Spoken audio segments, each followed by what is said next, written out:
안녕하세요. 다원교육에서 통합과학을 강의하는 김성훈입니다. 네, 설명에 앞서서 제 소개를 좀 하려고 하는데요. 프로필은 쭉 나와 있는 거 한번 보셨으면 좋겠고요. 저는 일단 EBS 강의를 오랫동안 했습니다. 2014년도부터 지금까지 수능 화학 강의를 메인으로 계속 해왔고요. 물론 이번에는 이제 수능 시장이 바뀌기 때문에 이제 통합과학 강의를 지금 촬영 중에 있고 열심히 준비하고 있습니다. 그 외에도 이제 강남대성학원에서 오랫동안 최우수 학생들 대상으로 강의를 해왔고요. 자이스토리 많이 들어보셨을 텐데 자이스토리 화학원과 통합과학 개정판 지필진으로도 활약 중에 있습니다. 이 정도로 제 소개를 마치겠고 이제 오늘 이제 본론 말씀드려야 되는데 개정통합과학 가장 이제 궁금해하실 것 같은데요. 기존의 2015 통합과학에서 이 개정 통합과학은 어떤 부분이 바뀌었는지 그리고 중요한 것들이 무엇인지를 한번 간단하게 이제 설명해 드리려고 합니다. 기존의 2015 개정에서는요, 이제 보시면은 1부터 4 단원까지 대단원 이렇게 구성이 되어 있었는데, 2022 개정에서는요, 달라진 거는 딱 두 군데예요. 일단 1단원, 기존의 1단원과 4단원까지는 그대로 들어가 있거든요. 기존의 1단원이 개정됐을 때 이제 2단원으로 바뀌고 순서도 동일합니다. 기존의 4단원은 개정됐을 때 6단원으로, 5단원으로 들어가 있는 거고요. 그리고 1단원과 6단원이 새롭게 추가가 된 단원이에요. 근데 이 단원은 이제 보시면 나중에 문제를 예시문항 보시면 더 감이 오실 텐데 문제 난이도가 매우 낮게 출제될 것이라고 예상을 하실 수가 있어요.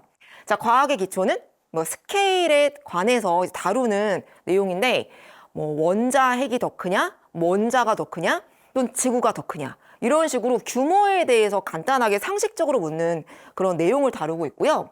마지막 과학과 미래사회는 이제 과학을 윤리적인 측면에서 봤을 때 도덕적으로 어떤 것이 맞냐 틀리냐 이런 것들을 다루는 내용이기 때문에 사실은 1단원과 6단원은 지금 제가 문제를 드려도 학부모님들도 충분히 푸실 수 있는 난이도일 것입니다. 제가 직접 예시문항이 발표가 돼서 교육부에서 발표한 예시문항을 보여드리려고 합니다.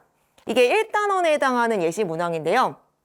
보시면 말씀드렸던 대로 지구, 동물세포, 리튬 원자 이 세 가지 이제 물질이 나와 있는데 물질이라고 좀 그렇지만 어쨌든 이 세 가지 모형이 나와 있는데 여기에서 가장 규모가 큰 게 무엇이고 가장 작은 게 무엇이냐를 묻고 있는 문제입니다. 너무 문제가 쉽죠? 난이도는 거의 없다고 볼 수가 있겠고요. 매우 하 수준이라고 볼 수가 있겠고 그래서 여기서는 이제 변별력이 없을 것이다. 그죠? 예상이 가능하실 거고요. 6단원 문제도 마찬가지입니다. 결국 여기에서는 학생들의 변별력을 다룰 수가 없다. 그럼 결국 어느 파트에서 변별력이 있을 수밖에 없냐면 역시 이제 화학이죠. 학생들이 과학 중에서 가장 어려워하는 과목이 화학이기 때문에 또 제가 이제 전문가인데요. 화학 부분에서도 이제 보여드리면 중화 반응 파트 이 부분을 이제 학생들이 많이 어려워할 거예요. 보나마나. 그래서 이제 아마도 킬러 파트는 여기에서 출제가 될 것이다 라는 것도 이미 예상이 가능한 상황입니다. 사실 지금 현재 중3 학생들, 예비고1 학생들은요. 기출이 없다라고 해서 많이 좀 혼란스러울 수도 있고 어떻게 대비해야 되냐 좀 막막할 수도 있는데 이미 예시문항에 소개가 됐고요. 이 예시문항 역시도 이제 제가 예상했던 대로 어차피 킬러는 화학에서 나오겠구나. 그 화학에서 어떤 식으로 나올 거냐 기존 화학원에 나왔던 문제 유형과 거의 동일하게 나올 것이다. 그죠? 자, 이 문항을 딱 본 순간 아차 싶었죠. 2013년도, 2014년도에 나왔던 수능 문제랑 거의 유사하거든요. 그래서 이 문제는 이제 처음 통합과학을 배우는 학생들은 어려워할 수 있는데 사실은 이제 수능 화학원을 준비하는 학생들 입장에서 봤을 때는 그냥 평이한 문제에 속합니다. 물론 중화 반응은 킬러 파트에 속하는 단원이긴 하지만요. 그 중화 반응에서도 난이도가 있을 거 아니에요. 난이도가 좀 낮은 수준에 속한다 보실 수 있어요. 그래서 이제 오해하면 안 되는 부분이 통합과학은 화학원과 물리원 이런 어려운 과목을 미리 선행해야지만 이해할 수 있다? 그것은 아니고요. 선행할 필요는 없고요. 그럼 어떤 과목이냐면 물리, 화학, 생명, 지구과학을 다 다룹니다. 다 다루는데 물론 한 단원에서는 메이저 과목이 있긴 해요. 물질과 규칙성이라고 한다면 화학이 메이저입니다. 거의 90% 이상의 화학 내용이고 나머지 10%가 이제 물리나 이런 영역일 텐데요. 섞여져 있어서 통합과학은 맞아요. 근데 이제 화학원, 물리원 수준보다는 난이도가 좀 낮게 출제가 될 것을 이제 지금 보여드렸고요. 문항으로. 그리고 내용도 훨씬 얕아요. 그래서 전체적으로 다루는 건 맞고 통합되어 있는 건 맞지만 원 과목보다는 훨씬 양도 개념도 적고요. 난이도도 낮다. 그래서 화학원 물리원은 선행하지 않았어도 통합과 강의로만, 제 강의로만 충분히 커버하실 수 있고요. 잘 따라올 수 있다는 것을 꼭 말씀드리고 싶었습니다. 제가 설명회를 다니다 보니까 학부모님들께서 그런 부분을 많이 여쭤보시더라고요. 저희 아이는 화학원 안 했는데 통합과학에서 화학이 가장 어렵다고 하는데 미리 화학원을 뭐 공부해야 되나요? 아니면 선생님 겨울 강좌 중에 화학원 개념 완성 강좌가 있던데 같이 병행해서 들어야 되나요? 많이 여쭤보는데 제가 양심적으로 말씀드리면 그럴 필요는 없습니다. 통합과학은 통합과학만 들으시면 되고요. 그 수업 내에서 모든 게 커버가 될 수 있게 이제 강의를 한다는 것이 저의 강의의 또 장점이기도 하고 또 그렇게 해야 된다고 저는 생각을 합니다. 자, 이렇게 해서 일단은 변별력 있는 문항은 이런 파트에서 나올 것이다. 자, 그래서 제가 또 강조하고 싶은 두 번째 부분은요. 첫 번째는 이제 선행이 필요 없다라는 거 이제 말씀드리고 싶은 거고요. 다른 화학원 물리원은 선행이 필요 없다. 두 번째는 이거죠. 기존의 이제 내신 문제에서 이제 수능 문제까지 이제 커버가 돼야 되는 거잖아요. 어쨌든 우리는 이제 개정이 되면서 이제 화학원 물리원 과목이 없어지고 과학 탐구가 아닌 이제 통합과학으로 문제가 출제가 될 거니까요. 그 수능을 준비를 해야 되는데 거기서 역시 이제 변별력이 있는 파트는 방금 보여드렸던 파트고, 근데 그 문제가 어떻게 나와요? 내신형으로 나오는 것이 아니라 수능형 문제로 나오게 된다는 겁니다. 그래서 기존에 내신이 뭐 학교마다 좀 다르긴 하지만 너무 좀 지엽적이거나 그냥 기본 개념에 좀 집중해서 통합과학을 공부했다면 이제는 수능까지 바라보면서 수능적 문제풀이를 정확히 익히는 것이 매우 중요해요.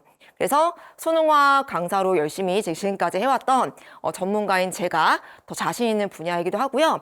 그래서 무엇보다 학생들이 화학을 어렵지 않게 쉽게 접근하면서 그리고 문제도 남들보다 빠르고 효율적으로 풀 수 있는 수능적 관점이 들어가 있는 그런 문제풀이 방식을 제가 학생들에게 익히게 하는 것이 저희 강의의 주된 목적이라고 보시면 될 것 같아요. 그래서 처음 시작하는 학생들도 어려워하지 않게끔 쉽게 중학개념과 연계해서 화학을 시작을 할 거고요. 그러면서 또 수능 문제풀이까지 자연스럽게 이어지게끔 제가 그렇게 이제 강의를 준비하고 콘텐츠를 준비했으니까 겨울 방학 동안 또 들으시면 충분히 좀 앞서 나갈 수 있다고 저는 생각을 합니다. 그래서 앞으로는 수능적 관점의 문제풀이 스킬이 매우 중요하다라고 이제 강조해 드리고 싶고, 그래서 이제 제 강의를 이제 준비를 했는데 일단 이 겨울 방학 동안에 진행되는 강의는요 전범위로 진행을 하고요. 그래서 중요한 파트를 앞에 먼저 할 겁니다. 그래서 아무래도 학생들이 화학을 어려워하고 물리를 어려워하니까 화학, 물리, 뭐 지구과학, 생명 이런 식으로 진행을 하게 될 것 같고요. 그리고 이따가 소개해 드리겠지만 또 주 1회 반이 있고 주 2회 반이 있습니다. 그래서 그거에 대해서는 이따 참고하셔서 시간표를 잘 선택하시면 될 것 같아요. 그리고 일단 목표는 기출 문제, 뭐 기출 문제라고 하면 뭐 수능 문제는 없지만요. 교육청 문제는 있기 때문에, 그리고 예시 문항을 통해서 제가 예상한 문제들이 있어요. 그래서 그런 문제들로 출제 원리를 익히고 개념을 정확하게, 전체 개념을 정리하는 것이 이 강좌의 목표가 되겠습니다. 그리고 이제 관리는 어떻게 할 것이냐 많이 궁금해 하실 텐데요. 저는 이제 학생들을 한 명 한 명 제가 직접 다 소통을 해요. 조교도 있긴 하지만 조교를 통해서 하기보다는 제가 직접 소통하고 질문도 제가 직접 받습니다. 그래서 연락처를 아예 공개해서 1대1로 질문을 상시로 받고 있고요. 그리고 학부모님들과 소통도 되게 중요하다고 생각해서 학생들이 그러니까 매번 올 때마다 이제 누적 테스트를 보는데 그 테스트 결과를 학부모님들께 바로 보내드리고, 그리고 학생들 어떻게 이제 지도해야 할 것인지에 대해서 계획에 관해서도 같이 계속 공유를 자주 하도록 하겠습니다. 그렇게 해서 성적 관리를 해 나갈 것이고요. 그리고 이제 상시 1대1 약점 클리닉이라고 해서 이건 뭐냐면 수업 시간 외에 학생들을 좀 일찍 부르기도 할 것이고, 또는 시간을 맞춰서 약속된 시간에 학생들 이제 개개인마다 어려워하는 부분이 다르잖아요. 그래서 그런 부분을 수준에 맞춰서 그리고 어려워하는 그 약점에 포인트를 맞춰서 개별 지도를 긴 시간은 안 될 수도 있겠지만 제가 할 수 있는 범위 안에서 개별 지도를 나가도록 하겠습니다. 그렇게 해서 학생들이 어쨌든 이번 겨울방학 동안에 나 통합과학 별로 어렵지 않네? 할 수 있겠다. 이렇게 시작했을 때 내신도 어렵게 나온 학교라면 내신에서 어려운 화학 파트도 나는 잘 준비할 수 있겠다. 이렇게 저는 꼭 겨울방학 동안에 목표를 잡고 진행을 하도록 하겠습니다. 그래서 시간표는 소개해드리면 주 1회 반이 있고요. 주 2회 반이 있는데요. 주 1회 반은 이제 화요일에 오전 10시부터 1시까지 진행이 되고요. 그리고 주 2회 반은 시간은 같습니다. 오전 10시부터 1시까지인데 이제 요일이 이제 월요일, 수요일 진행이 돼요. 근데 월요일은 화학이랑 지구과학 파트가 나가게 되겠고요. 화학 먼저 나가고요. 이 순서 그대로. 수요일은 물리, 생명과학 순서로 나갑니다. 그래서 혹시라도 나는 이 요일이 월수 다 안 되는데 화학이랑 뭐 지구과학만 듣고 싶다라고 한다면 요일을 선택해서 수강을 하실 수 있습니다. 그런 부분을 이제 잘 결정하시면 될 것 같고요. 그리고 이제 이어서는 당연히 3월 달부터는 내신 직중간으로 들어가요. 학부모님들께서 또 많이 궁금해 하시는 부분이나 또 염려하시는 부분 중에 하나가 아마도 저는 이제 수능 강사로 좀 이렇게 평이 나 있기 때문에 저 선생님이 대치동에서 학생들을, 우리 아이를 그 학교에 맞게끔 좀 집중적으로 내신 관리 해줄 수 있을까? 이런 부분을 좀 걱정하실 수도 있는데요. 충분히 지금 제가 이제 학교별로 파악을 하고 있고요. 제가 맡은 학교들. 물론 겨울방학 동안에는 통합적으로 나가겠지만 대치동 학교를 충분히 분석을 지금 해왔고요. 그리고 어차피 수능에서 통합각을 볼 거기 때문에 수능과 같게 출제 유형의 같은 방식으로 갈 수밖에 없거든요. 근데 뭐 학교별로 난이도 차이는 있을 수 있어요. 그래서 그런 부분까지 다 커버해서 겨울방학도 일단 내신까지 좀 커버될 수 있게끔 전반적인 개념을 정확히 정리한다고 보시면 되겠고요. 기본기를 익히는 거죠.